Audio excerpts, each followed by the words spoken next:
পুঁইশাকের এই রান্নাটি খেতে কিন্তু অসাধারণ। দেখে সাধারণ রান্না মনে হলেও খেতে যে এতটা অসাধারণ তা মুখে বলে বোঝানো যাবে না। হ্যালো এভরিওয়ান, আসসালামু আলাইকুম।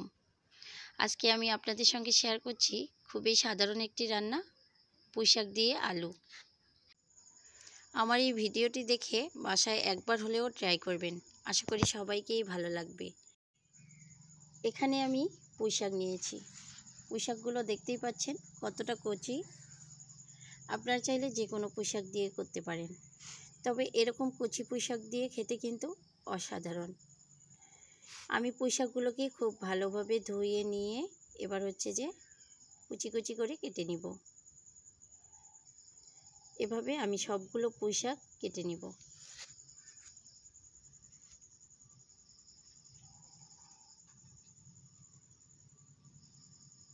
পুঁইশাকগুলো আমার কাটা হয়ে গেলে আমি তুলে নিব। এই যে দেখতে পাচ্ছেন আমি কিভাবে কেটে নিয়েছি। এবার আমি চুলোর মধ্যে একটা কড়াই বসিয়ে দিলাম এবং কড়াইয়ের মধ্যে 2 টেবিল চামচ তেল দিয়ে আমি পেঁয়াজ দিয়ে দিলাম। 2টা বড় সাইজের পেঁয়াজ নিয়েছি। দিয়ে পেঁয়াজগুলোকে আমি খুব ভালোভাবে একটু ভেজে নিব।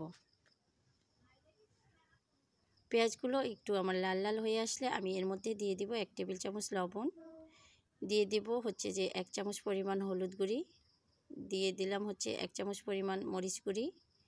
এখানে আমি আদা রসুন বাটা দিয়ে দিলাম 1 টেবিল চামচ, জিরে বাটা দিয়ে দিলাম 1 টেবিল চামচ এবং এখানে আমি দিয়ে দিলাম সরিষা বাটা।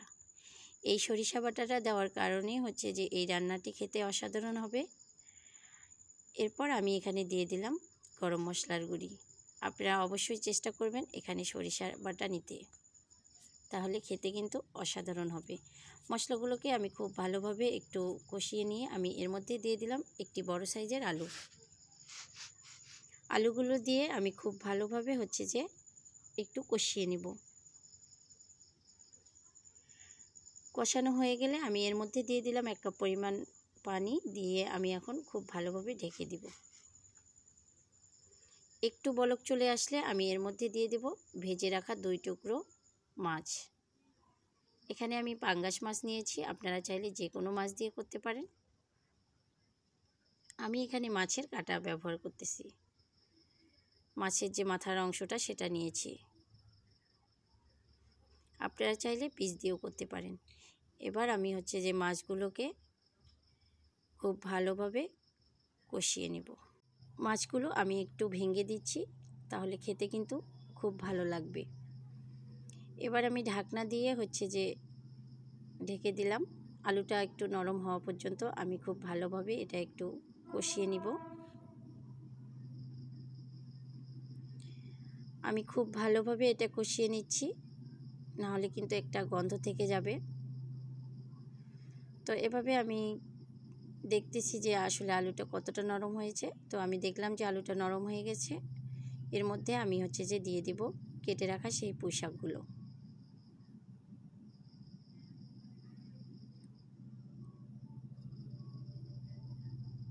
পুঁইশাকগুলো দিয়ে এখন আমি ঢেকে দিব। এরপর আমি ঢাকনা তুলে খুব ভালোভাবে নেড়ে দিব। আমি আবারও ঢাকনা দিয়ে দিলাম। এবার ঢাকনা তুলে আমি আরও কিছুক্ষণ নাড়ব।